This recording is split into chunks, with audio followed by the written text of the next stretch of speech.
protagonist, who is never explicitly given a name but is often referred to as the One-Eyed Ronin by various characters, and finally this hulking goat-like monster guy, who's later given the name Lupa Lupin.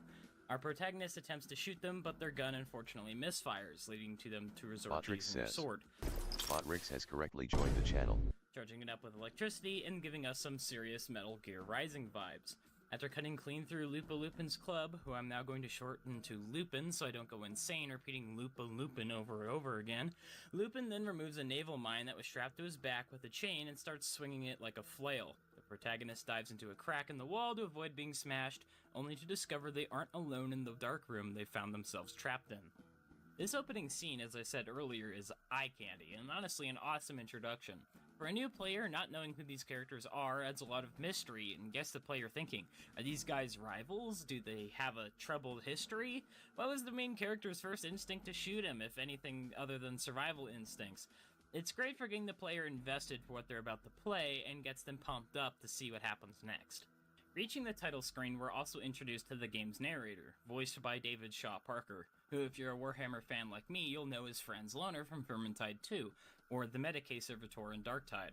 How can something as beautiful as this be dying? A plague is ruining the land, but the tree of life still stands. Question is, for how long? End is coming to the new world. Good day. And so far, it actually is. But has also done work for various movies such as Old Joe and The Muppet Christmas Carol, and various other video games and shows. The narrator provides commentary throughout the game as we explore, fight, and progress the main story, akin to that of a nature documentary. It's Peekaboo Park. Young ones love this sort of place. That's just nasty. Biohazards make you puke. You can never have too much scrap, plastic or otherwise. That there's Subnautica Station. What? This style of narration is clearly a parody of many real nature documentaries narrated by broadcaster and biologist David Attenborough. He also serves as a sort of translator for the NPCs we talk to, as all but two characters other than the narrator lack fully voiced dialogue and mostly speak in short quips of gibberish, with the narrator reading aloud their dialogue. Sometimes one memory can make another come to life. He hasn't thought about your Muma for ages, even though she taught him a lot. He was one of the original Wang Fu disciples. This is similar to the Legend of Zelda series, specifically Breath of the Wild, where that game also had few fully voiced characters, and most NPCs spoke through short vocalizations like grunts and shouts with their actual dialogue written as subtitles. The nature documentary and translating style of narration is honestly really unique to an open-world RPG, but it does present some problems that will be coming up later down the line.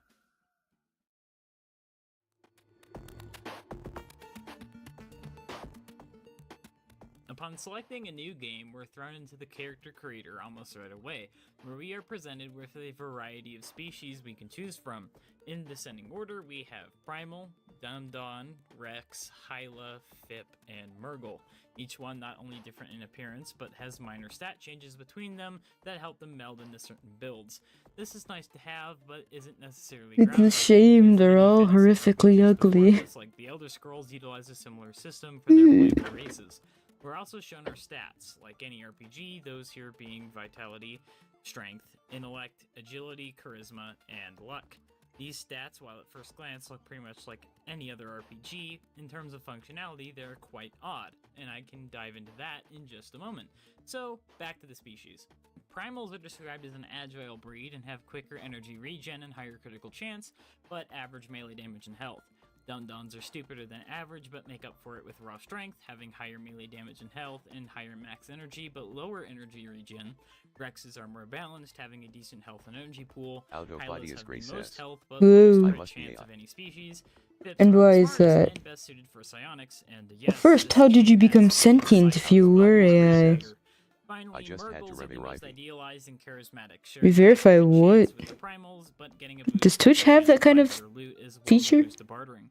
While these species bonuses seem important, in my honest experience, they hardly impact how you play the game and are mostly cosmetic. My email. What really changes your stats is your genetic structure. Dun dun. Basically, you pick whichever one you like best. You were Next, hacked. we mutate our You were character hacked by the to Master gain Fortune ways saying hacker. we assign our stat points.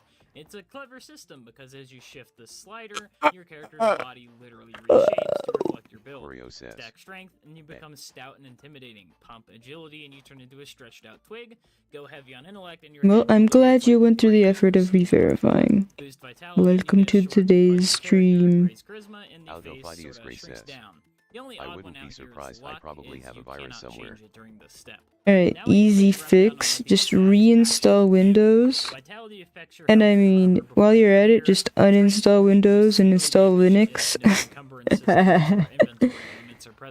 Gamer man joke.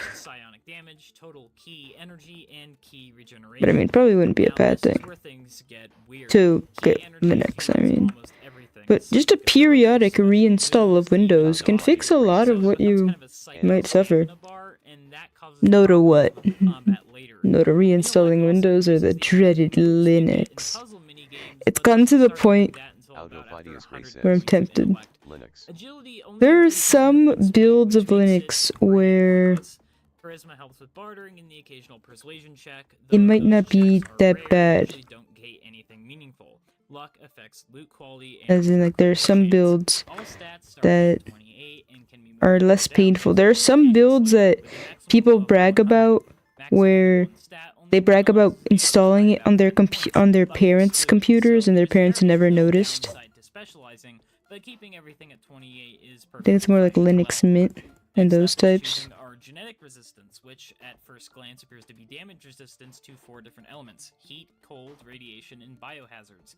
In reality, I'm actually tempted to do just that, to, for example, take my mother's laptop and install Linux Mint, because it's already a very low-end little, you know, like, convertible laptop tablet,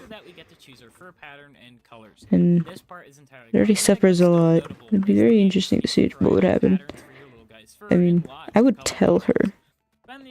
Like, mostly just documents, and she just uses like Google Chrome. Well, who knows? And isn't worth the price. Each class comes with a little tidbit of lore describing it, which is cool on paper. But I guess you have an excuse not to try. But, I mean, Mac, virus-wise, it's a pretty closed system, ain't it? The Matabook works fine for now. Yeah, well, as long as it works. For now. I mean, with the price thing happening, it better work for a while, man. Start with a special unarmed weapon that deals shock damage, which is not only unique to this class, but can't be found anywhere else in this game. That's pretty much it for the character creator. Not as good as Oblivion's character creator, though.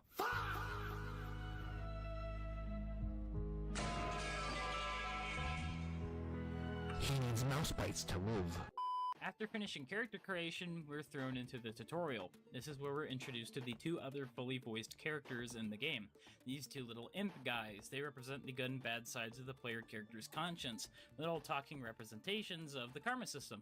Essentially, they're a reinterpretation of the devil and angel on your shoulder. Allow me to introduce myself. I'm the dark side of you. Your inner voice, to be precise. Man, I hate when my inner voice decides to just fucking introduce itself. I thought we had like an agreement. It's kind of like a, I know you're there, but I don't really want to acknowledge you kind of thing. Unlike the narrator, though, who is a calming and enjoyable presence throughout the game, and honestly one of the best parts in my opinion. Seriously, David Shaw Parker did an amazing job for this game. These guys are just kind of annoying. They are funny at first with their first appearance here in the tutorial, and a few times after that, but they soon grow grating to have to listen to. Whenever you make a significant karma choice in this game, one of these little bastards will pop up, depending on what you did was good or bad, and cheer you on, while the other pops up to scold you and bicker with the other one. Good work, clever cogs. Let me guide you into the dark. Seriously? I always thought better of you than that. Admittedly, it's hilarious the first time you Here's like a weird little glitch. Whenever I do things using that transform tool, random pixels of whatever I'm editing will just kind of fucking whoop out of existence. Some dark actions may just give points, but Really obviously trigger dialogue. undesirable If I had feature. to pick one that I like more than the other, though, it would probably be the light one. She kind of reminds me of Fidget from Dust and Elysian Tale with how snarky she is, but that doesn't make her any funnier or likable, unlike her orange counterpart. The light shines on. Better isn't the word I would use. Right, not better. Best. You're the worst. The worst of being the worst. We're just the best. Getting brighter every time. Oh, no. Go look at yourself in a mirror. Can't. Everyone you looked in cracked. That was only one time. I have a shop full of shattered mirrors that says you're wrong. Anyway, we pick one of them and continue on. This is where the tutorial essentially just follows in the pre-rendered intro to the letter. We get ambushed by good old Lupin, and the game teaches us basic melee and range combos, climaxing with us shattering Lupin's club just like in the intro. He then grabs the naval mine and we jump into the crack into the wall to avoid it. The tutorial then guides us through a few more combat encounters and teaches us about puzzles and bio points, which are like collectible currency for purchasing mutation abilities, and gives us a little background on how the world came to be and our past as a character, which I will discuss more in the world building segment. After our escape, we are plunged into the open world. Also, during the first part of my playthrough for this review, the game bugged out and changed what my character looked like after fighting Lupin in the tutorial, and he's looking a little wacky. So excuse how ugly my character looks for some of the footage here. Says, my roommate woke up at 2 p.m. I mean, did the poison not take? Or, like, are you on night shift and you're supposed to wake up at 7 a.m.? I need more context to really understand what this means. Autophidius Gray says, and then went back to sleep at 9. Starting out strong, the first little segment of this review is about Biomutant's gameplay. Biomutant describes itself as an action-adventure... Okay, so we are judging your roommate's very strange sleep schedule. I mean, by that sleep schedule, I would assume they work nights. And if they don't work nights, then I assume they just have fucking depression. I don't know. Waking up at 2 in the afternoon, doing shit, and going back to sleep at 9, 2 to 9, 7 hours. What do they do in those 7 hours? My first absolutely baseless assumption would be eat. He doesn't work nights, he's just a chud. Which is pretty fucking awesome. I'm not sure about that. Big ass swords, shorter blades that can be dual wielded, and clubs. Don't chuds, I don't know. Wake up. Depends on your definition of chud. I don't know what the mainstream definition is anymore. Therefore, I can't comment. To use different weapons. Not only that, but the combo inputs aren't super complicated, so you don't need to memorize them like Mortal Kombat finishers. It's easy to remember combos, and the fact that these weapons aren't class-locked, like I mentioned earlier, it's just a really nice system. As someone who's played a lot of RPGs and other games with class systems, I've always felt endlessly frustrated whenever I got this awesome new weapon, but I couldn't use it because it didn't match my class. Biomutant, on the other hand, is so open about how classes and weapons work that it's honestly a breath of fresh air. I could take any weapon I want, I kind of like everything now. And not have to worry about being in a general sense. It's not perfect or anything, but... On the other hand, after a while, combat can get pretty boring and repetitive. By the end of the game, depending on what your build is, combat usually looks like this.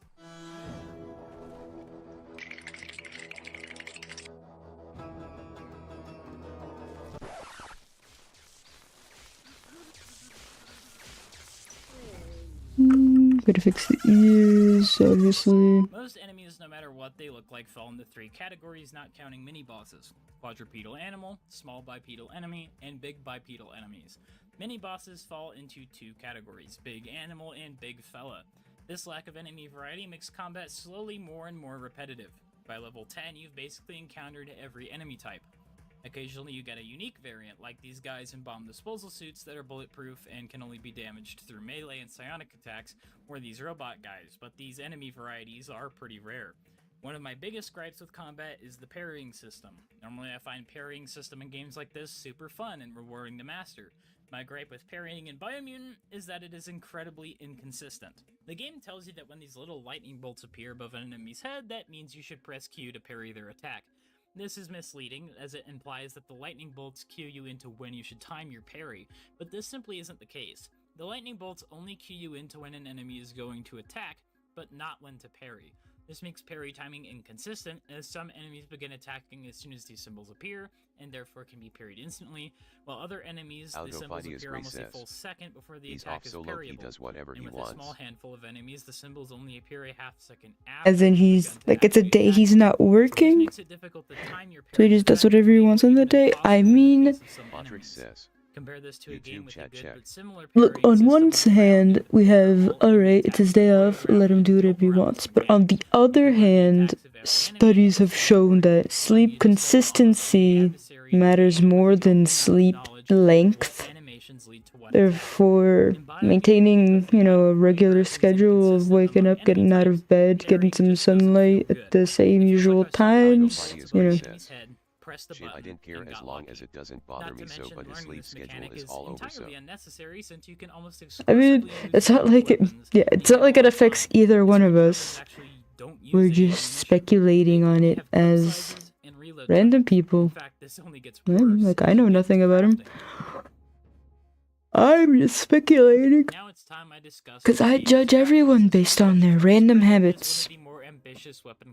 Such as, I judge anyone that buys things from the work market, the work mini market. I judge them very harshly.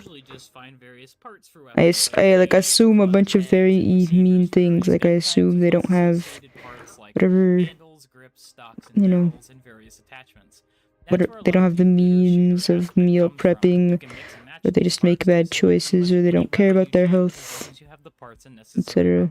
Just very mean assumptions that are very baseless. Like reloading after killing an enemy or doing more damage for every 10 strength points. This crafting system is honestly really great and probably one of the best aspects of the game. So why did I say combat gets worse when you really get into it? Well, some of the weapon combos you can get by chance are absolutely broken. In my first playthrough, I managed to get an automatic rifle base that dealt ice damage and shot insanely fast. Not only that, it came with the modifier for reloading after kills that I mentioned earlier. After assembling it with some high-level parts, it did over 200 damage a shot, which most versions of the same weapon type you can craft only dealing half of that. Not only did it melt enemy health bars, but it also allowed me to repeatedly stun lock almost any enemy thanks to the fact that the ice damage causes enemies to become temporarily frozen if enough damage is dealt. Think along the lines of the cryo cannon from Deep Rock Galactic, except I get unlimited ammo.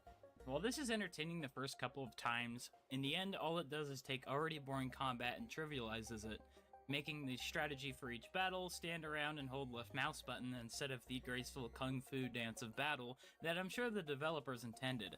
As you can imagine, taking boring combat and making it easier certainly isn't a recipe for engagement. By the end game, most combat encounters are so boring, it's actually a proven instant non-addictive cure for insomnia. Seriously, I discovered this and I got a fucking Nobel Prize. Alright, pop quiz. Do you know what caffeine actually does in your body? I mean, like on a biological scale. In fact, this isn't detrimental to your gameplay at all, as most combat is forgiving enough, even on normal difficulty, that you can do this without having any issues progressing. The classic New Vegas strategy of putting all your special points into luck and then clearing out every casino works even better in this game. I don't know, but I'll probably die eventually. Not every weapon type is Alright, well, I will... Let me educate you. So, what caffeine does is it actually just blocks your body's sleepiness. How to say receptors. Alright, like you have receptors in your body, and when your body thinks that it's time for you to go to sleep, it begins producing a hormone called adenosine. Right, so when you get a lot of buildup of adenosine, you feel sleepy. Caffeine blocks these adenosine receptors. Therefore, you can't feel sleepy. However, it also causes things like a release of adrenaline and raising your blood pressure. And so that's where we get like heart racing, and you feel more alert and those kind of side effects. But it does not give you any energy. It simply blocks your body's ability to feel sleepy. Professionally, I'd call it we have Zendatsu at home. Usually what people feel is, you know, like an energy bump, or like a, I don't know what words people describe, or what words people use to describe, but a lot of what you feel when drinking, for example, an energy drink, is from the sugar. You know, it's from the blood sugar spike.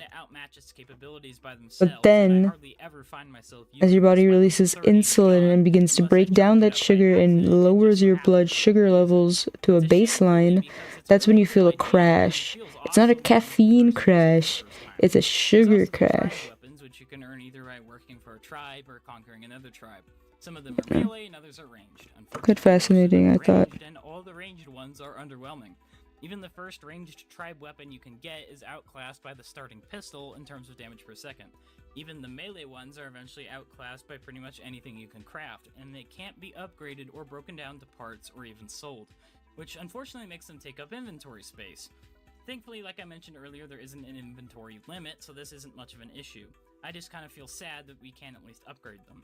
The worst tribe weapon by far is the Nitra tribe Grappler, or sometimes it's called the Hook and Chain, I think. I don't fucking know. I'm just gonna call it the grappling hook. When you first get this weapon, you see that it does decent damage. Feel like it does anything sometimes. To 1,200 yeah, I mean, because there's a lot of reasons why. It depends on what you're drinking, and it depends on a lot of factors, but let's say, for example, you drink a black coffee. You know, no sugar, no anything. It's very understandable if you feel like it did nothing at all. Especially if you're feeling pretty fine before you drink it. Though there is like a placebo effect that may happen. You know, what you believe to be happening plays a very large part in what actually happens within you. That's why they put a lot of stock in the placebo effect. A lot of studies. Just hits the ground when I use it.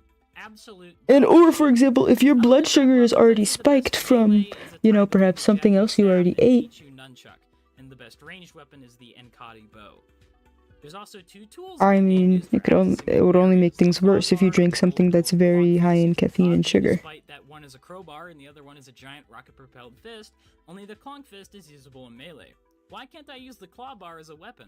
Was it to intentionally avoid a Half-Life reference? Are the devs not big fans of Valve games? I don't know, man, but what I do know is that it's fucking stupid. And, of course, there's the fact that your body is always becoming resistant to any external sources of, you know, chemicals that you try to give it. You know, it gains a tolerance to that caffeine, and I would say, like, if you're getting a tolerance to the sugar spike, you're in a really bad place, though.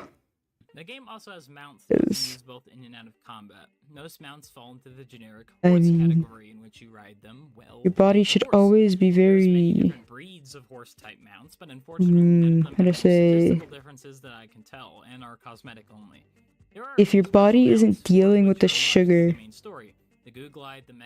that's a bad sign. And I'd like to take a moment to discuss them. So if you feel a sugar high that never ends, that's a bad sign. But I wonder what it would mean if you don't feel a sugar high at all. I mean, on one hand, it could mean that you're very efficient. Maybe it didn't spike your blood sugar. On the other hand, I don't know, you might be dying. I gotta go. I need to ask like a diabetic how a super sugary energy drink might affect them differently than a non-diabetic. I mean, I can imagine it. I would imagine it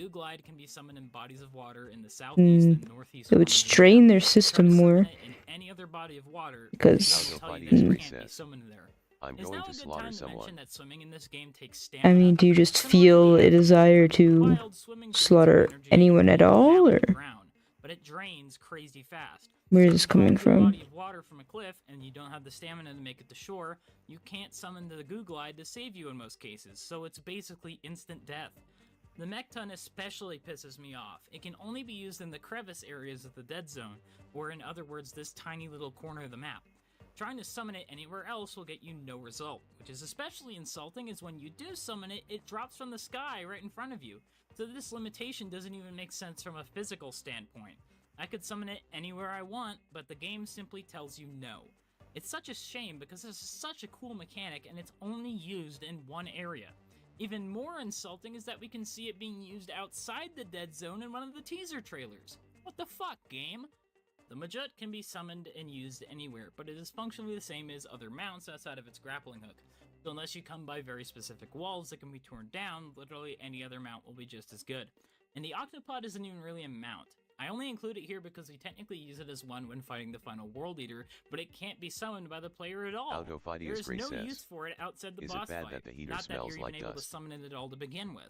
These 4 mounts are honestly really cool in concept. Well, it implies that it's not been cleaned and it's burning any dust that is in there. Now, the definition of bad, so it's already pretty darn cool.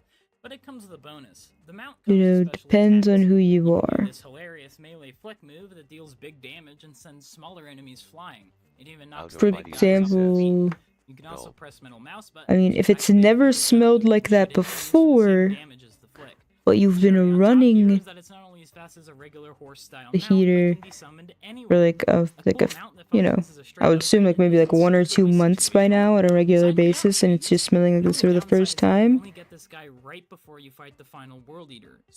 That would be worse than if it just kind of always smelled like that. One thing I almost forgot to mention about the combat is that the game, either from developer oversight or intentionally for whatever the fuck reason, has no my roommate just turned it on. You know those moments after getting Yeah, but I mean like for the first time ever? For the first time today? Problem, but because these don't exist, you can get for the first time in a few months? Attack multiple times in a row and can't parry out of it or dodge out of it easily. It makes the combat feel sluggish on top of boring, and it becomes downright abhorrent when you face enemies with flamethrower type attacks. Because there's no immunity frames, these attacks will hit incredibly quickly, draining your health way faster than they reasonably should. This becomes especially problematic with these big elemental enemies, as they have an upgraded flamethrower attack that deals even more damage and stuns you. Getting caught by one of these attacks from these guys is basically instant death. It drains your health in less than a second, and is especially unfair because none of their other attacks hit that hard. You can be clouding on one of these guys in melee combat, and then he whips out the flamethrower attack, and if you get hit by it, you get a one-way ticket straight to the game over screen and have to reload a save, in a matter of a second. And yes, I timed exactly how long it takes me to die here, which is 1.11 seconds. That's not a difficulty spike, that's fucking difficulty whiplash. My neck physically hurts from how fast the tables flipped. How is that fair? Thankfully, the game not only autosaves relatively frequently, but also places hidden checkpoints super often as well, so dying in this game isn't super punishing. I think I remember it smelling like this since like only sets you back a couple of minutes at most. Compare this to a game like Fallout 4, where such yeah, so if I mean, deaths can happen just as frequently. But in that you know, on the plus side, if it smelled like this forever, then it is less likely to suddenly explode. It is a less alarming situation than if it smelled like this for the first time ever. It could be that it just needs a really good cleaning. You never lose too much of your time when you die. Not that you die often. That would be my first assumption. Anyway, most of the time you're gonna die from environmental hazards. That's well, but that is also my assumption for anything. Than from any enemy. Also, a quick note on the difficulty settings. Unfortunately, these don't really make the game like my heater. Basically, it is interesting. The attic has its own little room-wide heater. It makes these weird water pipe type sounds. Like it sounds like it's creaking and clanking when it's working. I would assume, however it works, is it probably just makes the room into a little oven. As in, like, however an electric oven works, that's probably how this heater works. But the oven is the entire room. Finally, I want to discuss the various psionic abilities you can unlock in the game. Technically, this category of ability is divided into two subcategories, biogenetics and psi powers. Psi powers are unlocked via psi points, which are earned by interacting with imprisoned pilgrims and praying at shrines, and each psi power is locked behind a certain light or dark karma requirement. Biogenetics function on a similar level, but are more biological and utilitarian in nature. They can be bound to the same inputs, but are unlocked via bio points, and don't have karma requirements. How are psi powers locked behind a karma, you might ask? Do you have to be specifically a dark character to use dark powers and vice versa? If this system was thought out more, then you'd probably be right. Unfortunately, this is only partially correct. The karma system in Biomutant is extremely odd and makes no sense as a true karma system, basically doing good deeds like helping pilgrims, petting captured animals, and choosing certain nice or selfless dialogue options nets you light points, while killing pilgrims, killing captured animals like a New Age Jeffrey Dahmer, and choosing self-centered or evil dialogue options nets you dark points. Sounds good so far, as it already sounds similar to karma systems in other RPGs.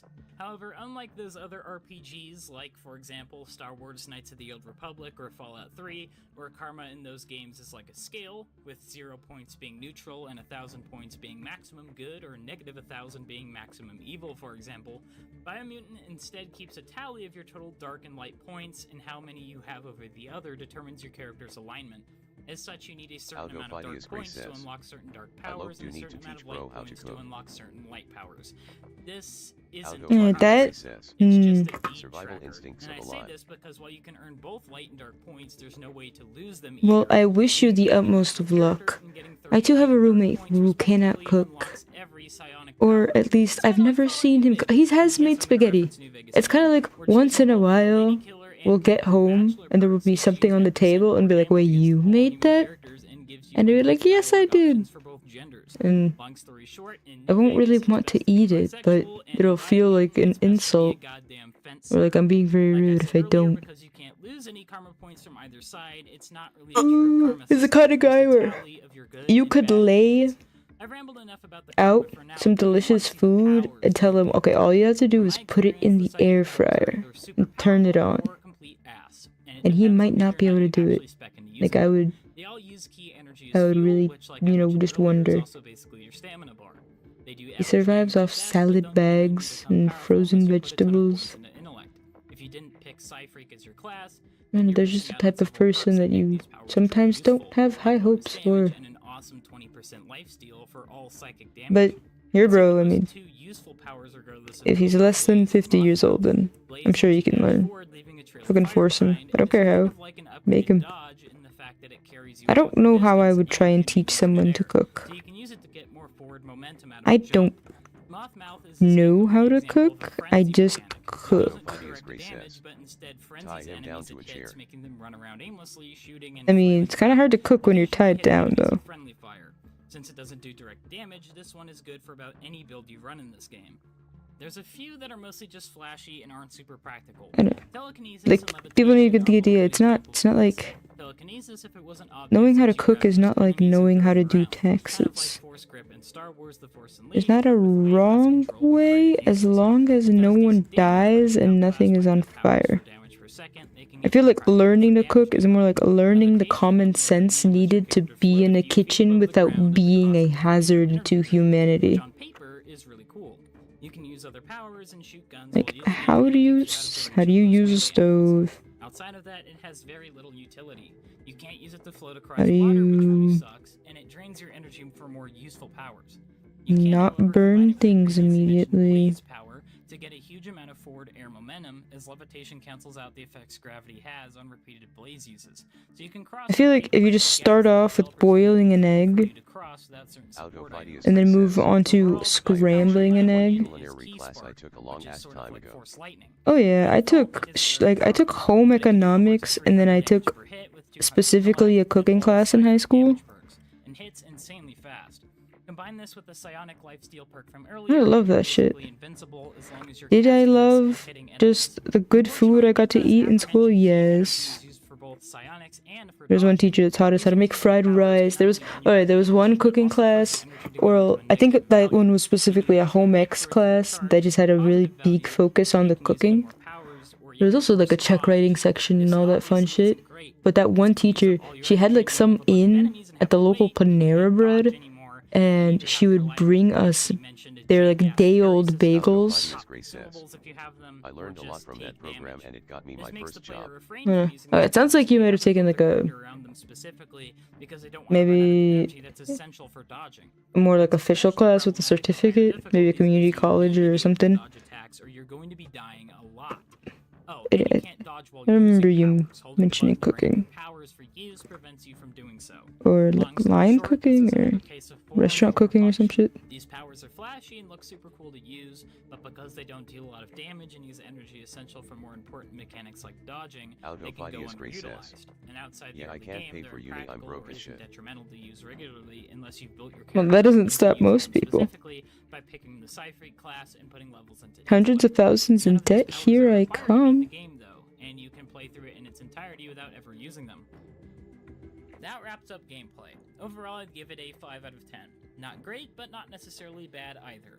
It just gets boring after a while, especially if you acquire game-breaking weapons. It can be sluggish or even frustrating when it comes to the lack of immunity frames in combat, and unfortunately a lot of mechanics and weapons become useless or impractical as you progress.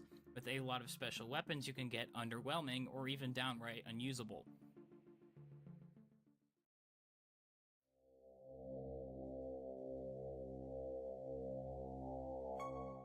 Light Karma Biomutant playthrough be like? I say the whole world must learn of our peaceful ways. By force.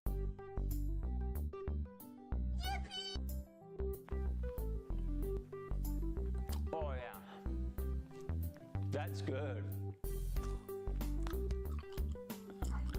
Kinda got a funny aftertaste though. Dark Karma Biomutant playthrough be like? Zeus, your son has returned! I bring the destruction of the Tree of Life! Dude, what are you waffling on about? Autophidius Gray says. Either way, do I really want to live in a populated city for like 4-ish years? Basically, before I can critique the story, for me, it's a big no. So this is how Biomutant's story unfolds. If we consider the cost of living, the people, the cost of living and the people. Yeah, those are just my main negatives. I don't like being around a lot of people, and I don't like paying a lot of money for anything, so... Community college! Online college! I say species because of a lot of what we see in the game world, like toilets and... I don't like anything that seems like a scam. Can't force me into dorms and all that shit. I don't know. Obviously, I've never been, so I don't know much. Then you're right, because it is. Ever heard of Subtlety Game? Anyway, Toxinol Corporation cared little for the environment in their pursuit of profit, dumping both toxic and nuclear waste into the ocean and polluting the environment with factories and landfills and the like. Over the course of several generations, this pollution resulted in mutations within the offspring of the local fauna and the eventual toxification of the planet. Realizing the planet would no longer be habitable soon, Toxinol in a last-ditch effort built interstellar arcs to leave their world behind. Meanwhile, the aforementioned mutations in the wildlife eventually resulted in the birth of multiple new dominant species, which now inhabit the planet. An unspecified amount of time later, the mother of the protagonist invents a martial art form of Wung Fu, establishing a monastery in a village and teaching its styles to 6 disciples, not counting the player character.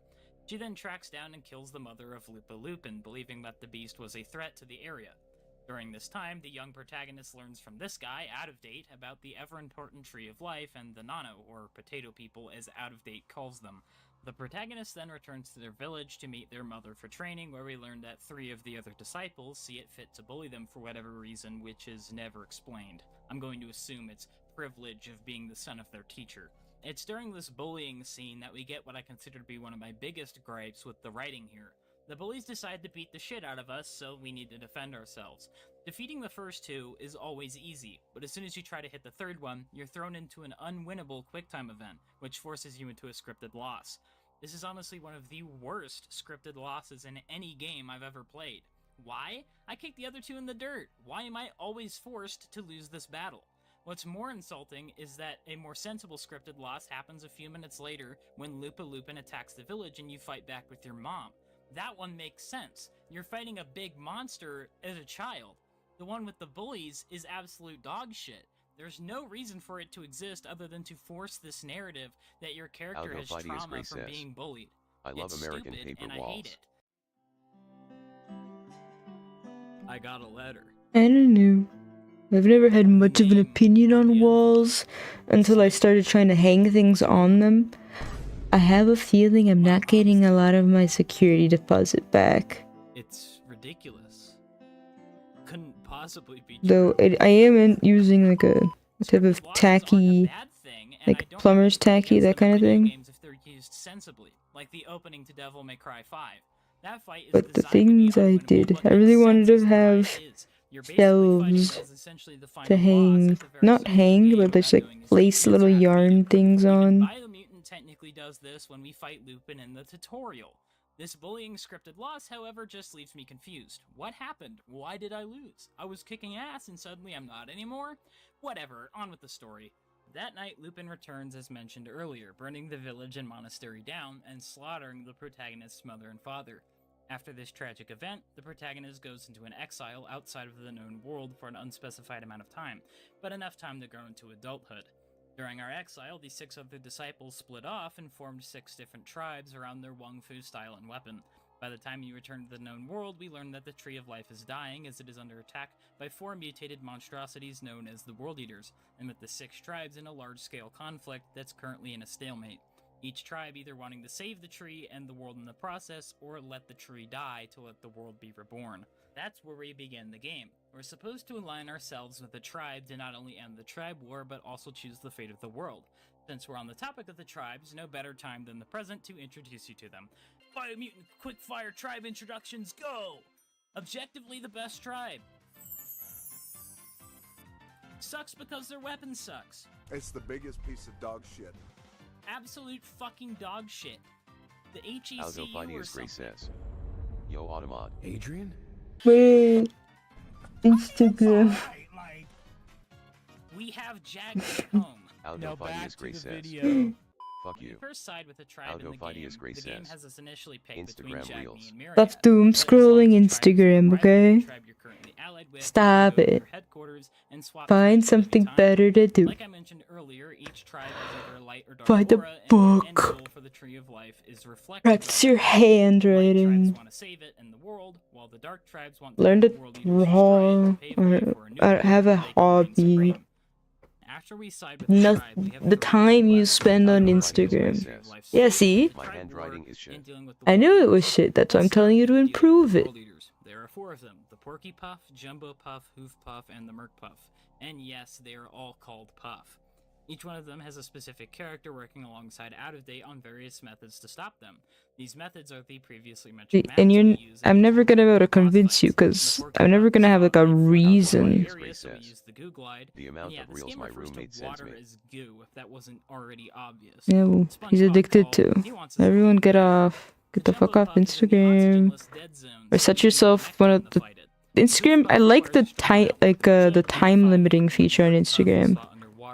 You know, like it gives you an option like snooze it for 5 minutes, but set an hour limit and fucking stick to it. His room is like right across from mine and he just sends me reels. That's just like the love language of people these days, I think. Which is some Men in Black type shit. Mine will do the same. Like, I'll know when my roomie's on break at work, because she starts sending me Instagram reels. Which is pretty cool. Finally, with the Merc Puff, the entire fight is underwater. I mean, he gets out of bed at 2 and goes back to bed at 9. I think we know the productivity levels here. Overall, these boss fights are pretty easy, if not a little underwhelming sometimes. One aspect I find funny is that these characters will lend you these methods to defeat the World Eaters and save the Tree of Life, whether you're working for a light tribe or dark tribe. And we'll watch as the things they created to help kill these monstrosities are instead used to subdue them and guide them to destroy as long as you like them, I guess. Will do nothing about it, should the player side with the dark tribe, of course. Not even Out-of-Date objects with our tribe choice, which seems like it would be really out of character for him, considering he grew the tree himself and wants to save the world. He basically just accepts that because we chose a dark tribe that the whole world is going to die and there's nothing left for us to do about it. Might as well just speed it up. The other main quest is the Tribe War, which should be one of the big highlights of the game. Unfortunately, it's repetitive as all hell. Basically, the formula for the Tribe War goes, capture 3 outposts, then defeat the rival tribe leader, repeat 5 times. All of the outposts are basically the same on a functional level, with the only difference between them being aesthetical. This quest is actually so monotonous. I don't think aesthetical is a word. Programmed the way to end it early. That's right, they had the foresight that this would get boring. After conquering 2 other tribes, your tribe leader will tell you that you have an opportunity to end the war early. In the case of my playthrough for this review, I was allied with Jagni, who are a dark tribe. My leader tells me that the other tribes view us as unstoppable and would be willing to surrender. He's gotten news that your tribe's justified terror has paralyzed the remaining tribes. There's an opportunity to end the war early. And now that the tribes have experienced this war of yours, they're ready to do whatever it takes to make it end. So, do you want to end the war now, or continue fighting? I am shocked and appalled. I've never played a game before where there was a quest so bad the devs programmed a way to end it early. That is genuinely an angry video game nerd moment. What were they thinking? One mini quest you receive as part of the main story is the Ark. Remember the interstellar arcs that Toxinol built? Turns out Hector Salamanca, out of date, found one just underneath the Tree of Life. And our responsibilities as part of the main story is to choose up to 4 characters to take with us in the event of the world ending. We can offer these seats to any unique character we find, including the 4 that help us beat the World Eaters. After facing our second World Eater, we get an opportunity to face off against Lupa Lupin for the first time in a fair fight. Or at least are told it's fair. This is where we learned our character's mom killed his mom, and that's why he burned her village down, out of revenge and to force the protagonist to feel what he felt the night his mother died. Unfortunately, after we deplete his health, the Tree of Life traps him in its roots, preventing him from killing us, but also preventing us from killing him. Damn you, you fucking tree! Let me kill his ass! We do finally get to fight him at the end of the game, though. After we defeat the 4 World Eaters and end the Tribe War, we can fight him one final time with our tribe leader helping us out. Lupin enters a sort of mutated state, and we engage him as the final boss. After we either kill him or spare him, we get one of 2 endings based on our tribe selection. If we were evil, the Tree of Life is destroyed as well as the world, and we leave aboard the Ark. But if we were good, the tree is saved, and we leave aboard the Ark anyway? Why? The world is saved. Why would we leave? Probably just to open up the game's ending to a unique sequel on a new planet that's never gonna happen. It's also during this final cutscene we learn that this big guy who looks like a bear, who we see in the childhood flashbacks... if you want, I can start bad commentary on what I'm doing. Just trying to edit this forearm to not look so weird. Giving it some feather spikes. What's wrong with you?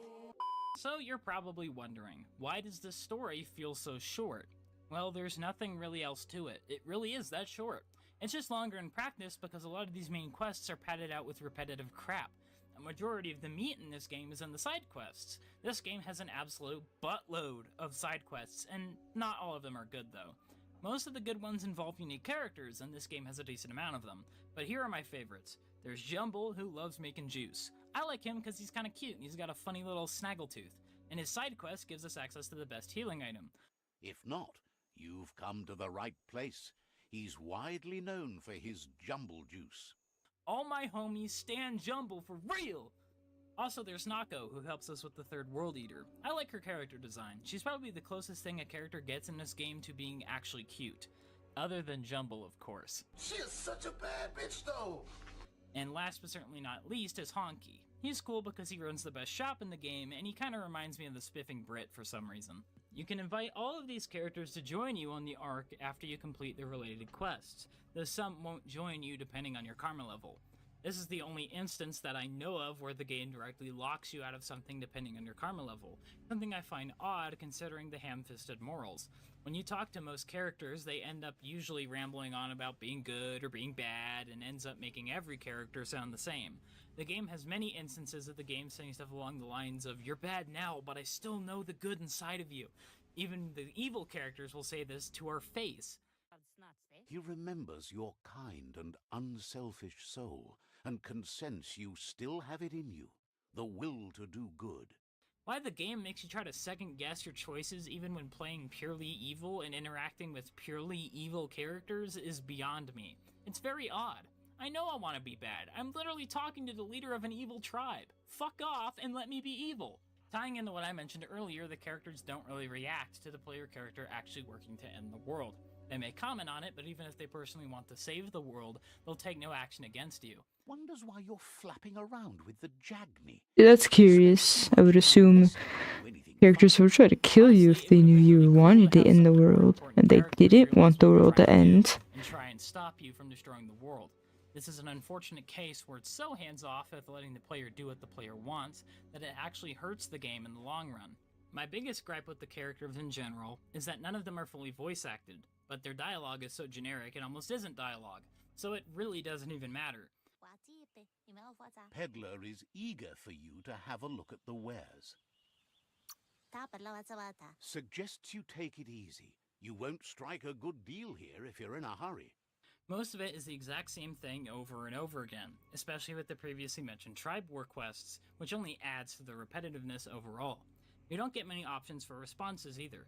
When responding, you get at most 3 options to choose from, with none of them giving us more information like a more traditional RPG. They all just advance the dialogue in a different way, which is incredibly unfortunate.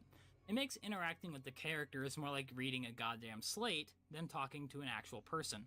It's hard to connect with these characters when they all sound like pre-programmed robots, let alone when they aren't voice-acted, and I can't ask them about themselves or their backstories. With all the unique characters in the game, you'd think that having voice actors would be a must, but apparently not.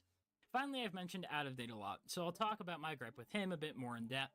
Obviously, the guy's in a wheelchair. The reason why is because one of the World Eaters bit his left leg off from the knee down, but he has a peg leg, and the game never mentions that his legs don't work, like if he was paralyzed from the waist down or something.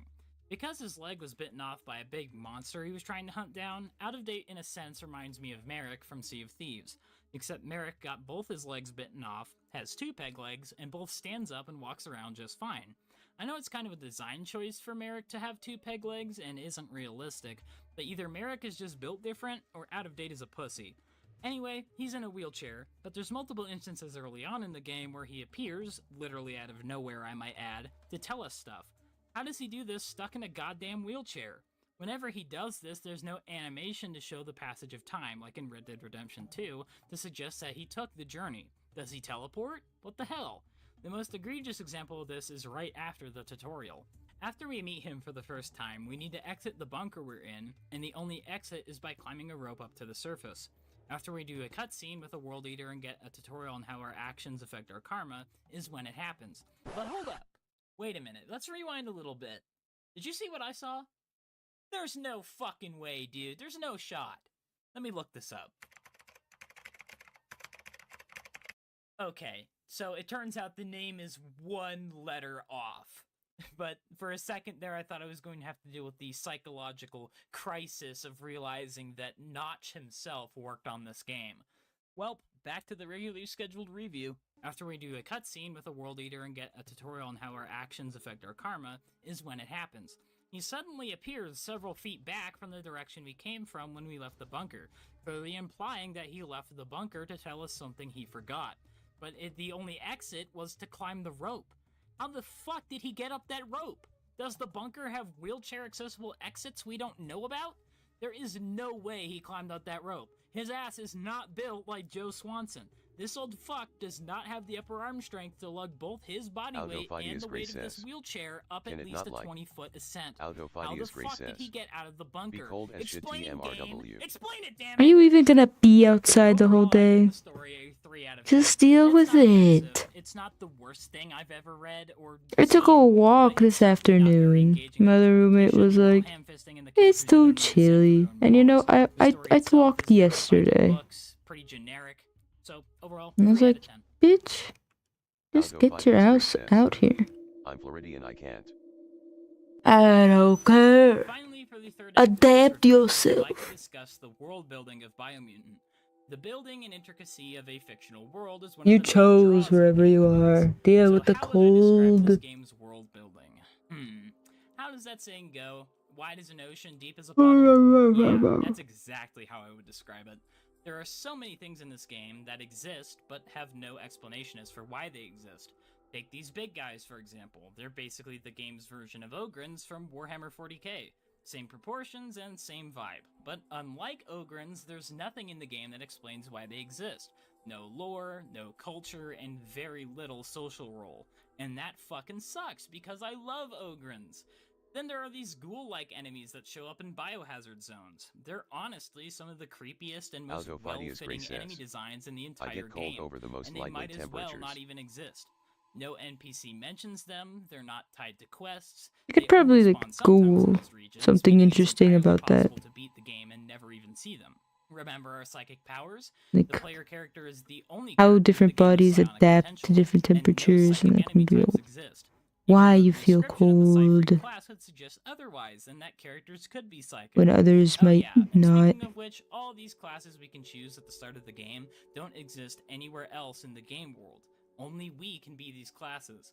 The description suggesting these classes might exist in the game world diegetically as professions or lifestyles are misinformation.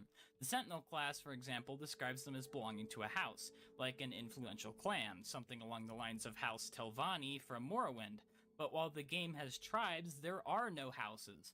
No political structures, no social groups that resemble anything the class descriptions are talking about. The Tree of Life's role and importance in the story and world is also poorly explained.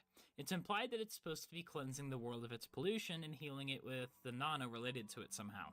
But through what methods it does so are never explained, nor are the ramifications of it dying ever truly shown to us. We don't find decaying lands or failing crops, and the world overall looks fine. Compare this to another game with a large central life-giving tree, my beloved Ori and the Blind Forest. In that game, not only is the spirit tree a near-omnipotent sentient being that nurtures the forest and keeps its elements in balance, explaining its importance, but you can also see the impact its absence has had on the forest of Nibble almost immediately. The water at the start of the game is a sickly polluted purple, the wildlife is frenzied and seemingly corrupted, and whole swaths of deciduous trees have lost their leaves and are dying or already dead. The intro to Ori and the Blind Forest alone, through a show and don't tell narrative, it speaks volumes as to how important the spirit tree is. In Biomutant, though, the Tree of Life is supposed to be just as important, but other than a few patches of heavy pollution, the world seems fine. Anytime it drops below like 70 is what I call cold in Florida. Spots, and the people seem healthy. I didn't encounter one guy meanwhile, up on the side of the road I set our thermostat to like 62. We don't ever truly see why the Tree of Life is so important to save is why, in my opinion, dark playthroughs are a lot more fun in this game. Because the game doesn't prove to us why the tree is important. We don't feel it's important as the player. Striving to protect it means nothing if we don't see why it needs to be saved. I'd rather destroy it. It's more interesting that way, because at least my goal has a well-defined outcome. So yeah, fuck this tree. Speaking of people though, you'd think after humans are gone, the next dominant species would at least try to establish some large population centers, right? Outside of the tribe fortresses and outposts, which I don't qualify as cities as they're mostly military installations, the only established civilizations we find in Biomutant are tiny little villages scattered about, with maybe 7 or 8 buildings at most. This one I'm more willing to forgive, because if this species is still in a development stage of tribal skirmishes and fights for dominance, then larger population centers most likely wouldn't exist. But it still would have been cool to explore a big city built by these little guys.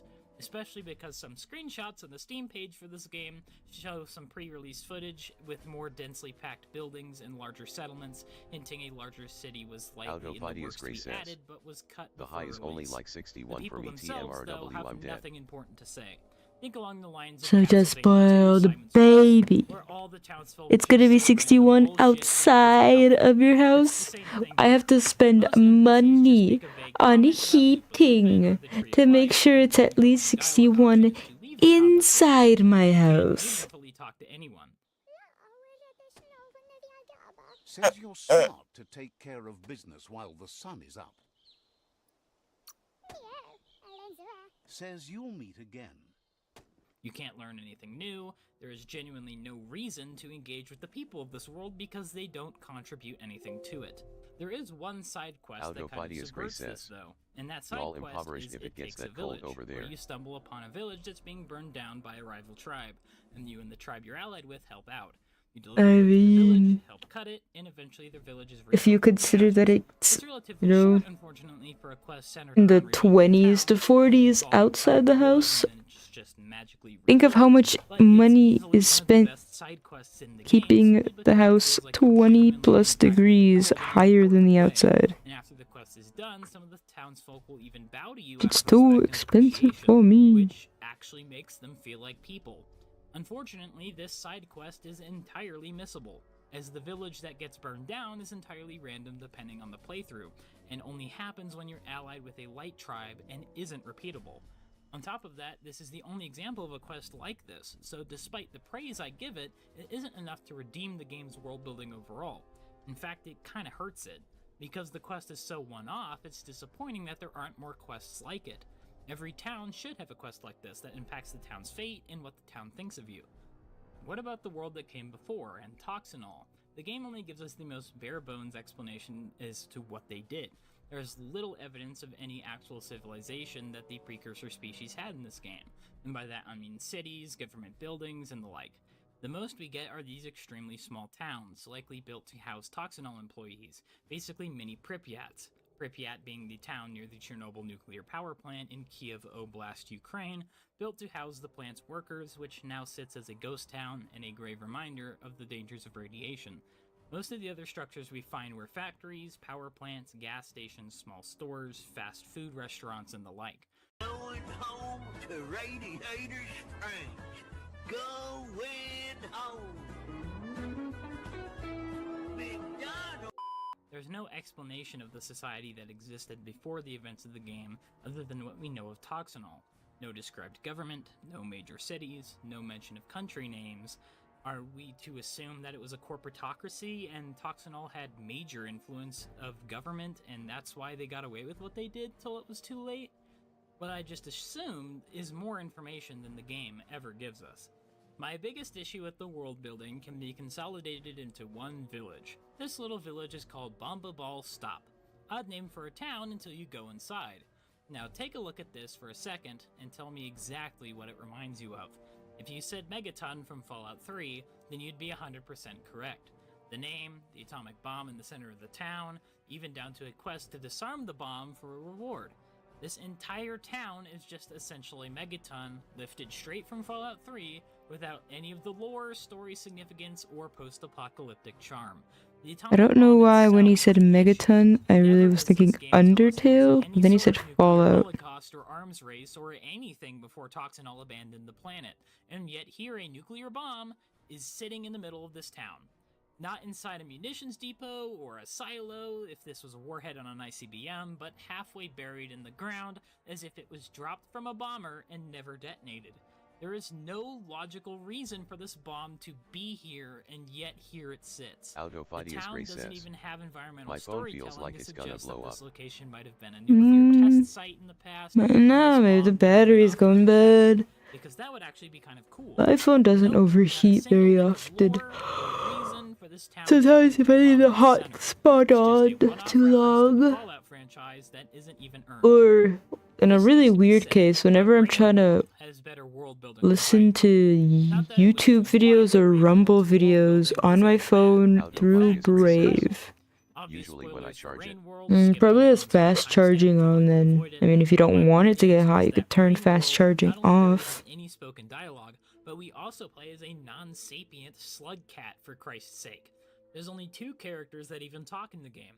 The 2 iterators, 5 Pebbles and Looks to the Moon, and we learn more about the world and its history and what caused the world to become what it is by bringing them pearls and other items and having them read or talk about them than anything Biomutant gives us. Rain World. How is it that the silly slug Yeah, suddenly the discussion that includes Rain World lore. The ambitious new idea that was Biomutant? It's a shame, really. The world building I rate a 1 out of 10. An absolute tragedy is what it is. This game had so much potential with its world. It would have been so cool to have lore about it to dive into, find out what makes things tick, why things are the way they are, and learn more about the people in the world. Unfortunately, the game fails on all fronts. Things just exist for the sake of existing. There's no in-depth character backstories. The very MacGuffin tree we try to save or destroy barely holds any meaning to us, the player.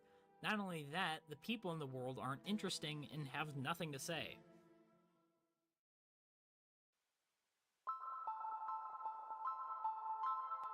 With a gameplay of 5 out of 10, a story of 3 out of 10, and a world building of 1 out of 10, I give this game an overall score of 9 out of 30 possible points, or a flat 30%. Yikes. The gameplay isn't terrible. I've seen and played worse, but bad gameplay can be forgiven in many cases. The story isn't great, it's barely mediocre. It's very fairy tale-esque. Not the best, but at least it's serviceable to the theme of a kung fu fable that the devs were striving for. The real travesty is the world building. There's nothing here I can get invested in. There's almost no characters I can relate to. The world is empty, the opposite of what so many successful games of the same genre offer. It feels vacant and devoid of life, and that is why it failed and fell into obscurity. With no one invested, you can't have a true fan base. So many around 3. I mean, like, I have one actual main pillow with a pillowcase, and then I have one really worn down pillow that's like as flat as a fucking blanket, and I just like roll it up. Then I have like 2 stuffed animals that typically just get thrown about as I sleep. I always wake up with some kind of pain anyhow. Save a world that has nothing to save.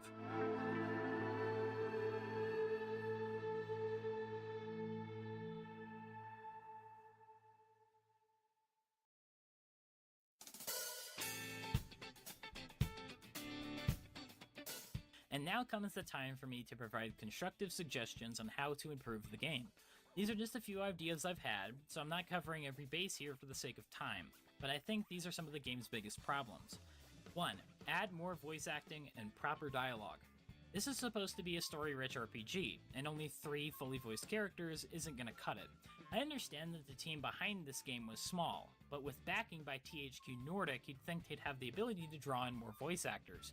With this should come proper dialogue that makes these characters feel like people rather than slabs. While the translator aspect of the narrator is unique, it ultimately hurts our ability to connect with characters on a personal level. The reels haven't stopped in like 15 minutes, maybe I should stop, bro. But our dialogue options should be made much more in-depth, allowing us to genuinely ask these characters about themselves, the world, recent events, etc. This would extend to both important characters and regular NPCs, with most NPCs being a little less in-depth, but still interesting. 2. I mean, if you ask me, maybe, I'm gonna say maybe you should. As in, fucking get off already, bro. Example of missed potential in this game. They just kind of exist like most other characters. They are technically important, but they don't feel important. We can't learn more about them or their morals other than the tribe's goal. To change this, first I'd make them have more impact on our gameplay. Make them companions, followers that interact with the environment with us and comment on our actions. Just this alone would make them infinitely better, but let's go even more in depth. Flesh out their personalities, give me reasons to like or hate them. Let me ask them about their lives and backstories, or have us find out through bonding with them through travel. After all, I'm supposed to be working with these guys, I should get to know them. And not just a generalist summary of the tribe's values, like I should really get to know these guys. Also, do away with the randomly generated names for these guys. I don't know why they went for having each one have a random name each playthrough, but it's stupid and makes them even more disconnected. 3. Make the combat more interesting. For starters, the parry system needs to be fixed. Either have the lightning bolt indicators truly indicate when we need to actually parry, or get rid of them entirely and let me go on my own intuition. Next, I know it sounds tacky, but I think having some blood and gore effects would genuinely go a long way into making this game's combat feel better. Adding blood to just anything normally isn't the best idea, and adding blood and gore to something that's intentionally cute or silly makes it look edgy for the sake of being edgy. And most would want to jump on the bandwagon that this game looks cute. But considering that half the characters and enemies in this game look like fugglers, those ugly-ass fucking plush toys you see at Target, I don't think adding blood would do anything to hurt the game. It would definitely make our weapons look and feel punchier if we saw a splatter of blood every time we cut into an enemy. Also, I'd tweak the guns in the game to not be infinite ammo damage spammers. I'd make them shoot slower and hit harder, have smaller magazines, and need us to actually buy or find ammo, and of course, make ammo rare. So it feels more impactful to use a gun and fits the post-apocalypse theme better. I'd also add more enemy variety, specifically psyker enemies, so our character isn't the only one with this gift. Cyberpunk 2077 does something similar with having enemy netrunners that can reveal your location and inflict you with debuffs by hacking your own augments. Let these psyker enemies do something similar. They could use psychic powers from a distance to whittle away at your health while you deal with enemies, and issuing status effects if left unchecked. I'd also change Super Wung Fu mode to let you use any of your weapons, making it sort of a bullet time mechanic where time overall slows while you move at the same speed, rather than just pausing time when you use special moves tied to the mode.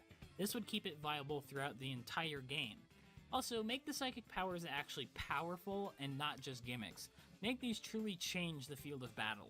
With this in mind, separate the key energy bar from stamina. Make stamina a separate thing from key energy.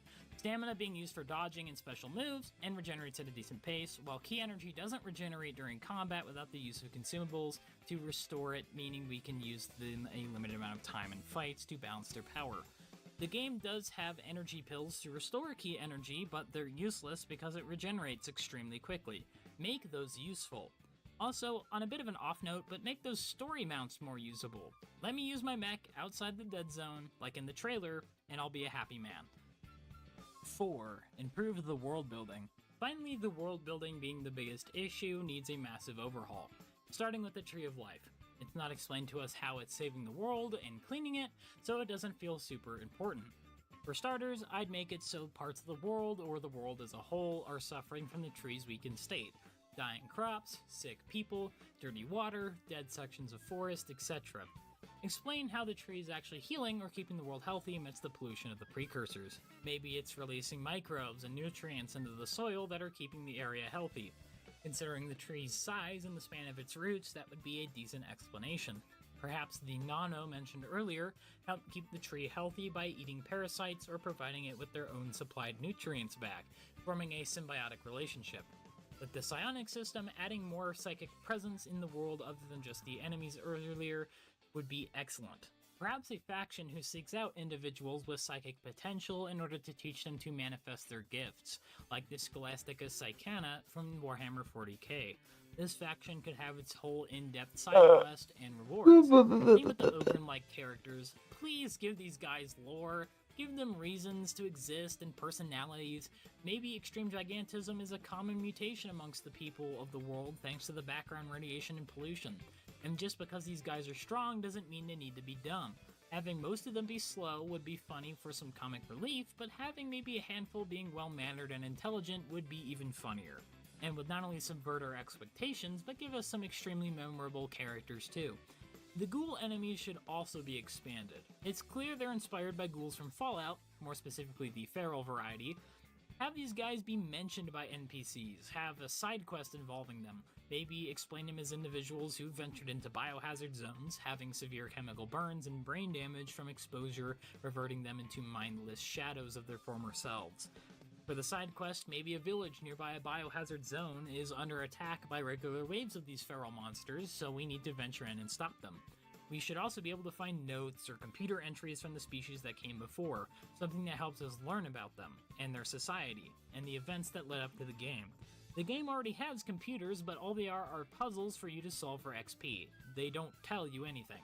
Before I wrap things up, I want it to be known that just because my unbiased verdict might seem like I heavily dislike the game, the truth is, I don't.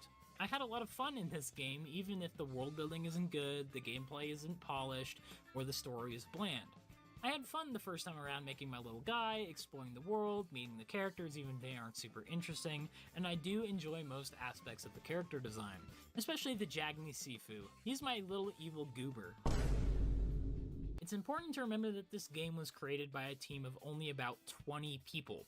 and I feel like what they accomplished here is impressive despite its flaws, and that this game doesn't deserve to be forgotten, but studied and preserved so game designers don't repeat the same mistakes. It's a cute little game, and I'd recommend you try this game out for yourself when you get a chance and if it's on sale. The Steam page is linked in the description. And that wraps up this review. This video is a bit of a passion project of mine, like my Ori review, but for a different reason. While my Ori review was done out of pure passion and love for the games, this video was made as a demonstration of my improved content creation abilities. Because you see, I've already reviewed this game, just not publicly. I originally made a review of this game back in high school as my final project for my Gifted and Talented program my senior year.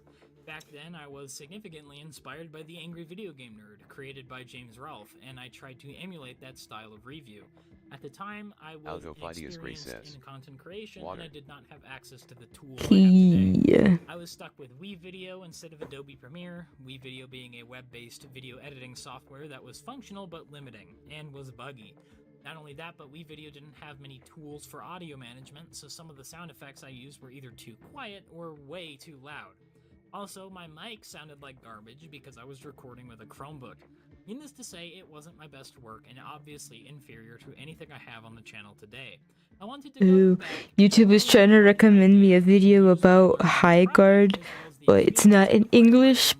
However, it was auto-dubbed using AI. And you see how far I've come as a content creator, my abilities to edit and release quality content. I don't think I want to watch that. But it is curious, because of course all I ever watch is English. Where you can meet like-minded people, discuss games, and share memes and the like. What is the rest of the world? You know Pudge the Cat?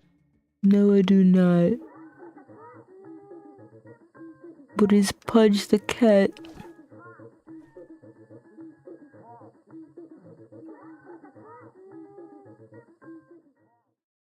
It's time for supper. Who are all you people? Where's Mia? Eat it. It's good. Dumb some bitch wasn't no good if it hit him. The Resident Evil series exists in cycles. A constant state of life, death, and rebirth. Wow. I about fell asleep waiting. To continue the working trends of the series, to push it towards its inevitable downfall, or to Whoa. I mean, is it your cat? Was I supposed to know about your cat? Last purpose, taking the series back to where it came from. After Resident Evil 4 saw great success in the action style that the series was moving towards, Resident Evil 6 took it too far, and Resident Evil 7 became inevitable. A full reset in tone and gameplay to take the series. What could I do here before I fall asleep? First place. This is exactly what Resident Evil 7 does. Instead of a globe-trotting story involving multiple main characters, this game tells a focused tale that centers on one location and no, my cats are white. This one is like brown/orange or SMTH. This allows it to create more developed characters and a better story all around. The gameplay we're talking. Wait, that's not the name of the. And his face is super smushed. That's not the name of that, like, Japanese cat, right? Exotic short hair, I think. I mean, I will look up Pudge the Cat, but if I get no results, I mean. Set in one location, a terrifying and cramped mansion property with puzzles and resource management. Pudge the Cat. Okay, I would say blonde. It looks. The combat still takes things from later entries, though. It looks blondish white, blondish tan. With goals outside of doing very damage to the enemy feels stripped right from Resident Evil 4. I mean, the game takes the best from the series' original heyday, pretty ugly, but resurgence, you know, and adds in new features that create another arc in this ever-evolving narrative to create something entirely new. What's weird is that when I look up Pudge the Cat, I also get some pictures of like a calico-looking one. Where it's like orange and black. The game is a clean glass of water, you know, those things. Wasteland that was Resident Evil around the time 6 released. That isn't to say that the game doesn't have issues. Resident Evil 7 makes some choices along the way that don't exactly further its goals. Certain narrative decisions leave you a little befuddled, wondering what exactly you're doing here. Can't imagine getting any more work exactly what the done. series needed at the time. A revitalization for the franchise, a new freedom obtained, Autophidius Gray says, so that my cats are all white, which sucks cause it's everywhere. Down a new path. Fur is everywhere. That I'm painting is surely one at odds with the images. I mean, just start wearing more white shirts and such. Disgusting and vile at certain parts. But this expression of horror is exactly what the series needed at the time. Resident Evil had to scrap everything to find a fresh start somewhere in the rot. So that's what I'm going to be talking about today. I'll be diving deep into Resident Evil 7, talking about gameplay, mechanics, story, and every rotted pot of food in between. If you haven't seen my previous I'm falling asleep, series, I would highly recommend checking those out now. It's not mandatory to provide context for the series' development and story. If you enjoy the video, be sure to give it a like and subscribe to the channel, as it is the only way that the algorithm will be happy with me. Okay, don't die. All of the Resident Evil No, I'm literally hallucinating here. I mean, I get to a point where I'm so sleepy, like I'll close my eyes for like a second and I'll have a miniature dream. Like I had like a miniature like little like hallucination that you were talking about shirts, and I was thinking maybe Pudgy the Cat related shirts, and I was thinking about like shorting the market, buying all the Pudgy the Cat related shirts before you could. VR project called Kitchen. This was basically a way to test the waters for VR, and because the response was so good, they decided to go all in. An integrated report for 2015 revealed that VR was a huge development pillar for the Resident Evil franchise moving forward. I'm asleep. This worked out well for them. I'm asleep. VR modes for 7, We got some work done, you know. My brain died. Yeah, my brain is dead.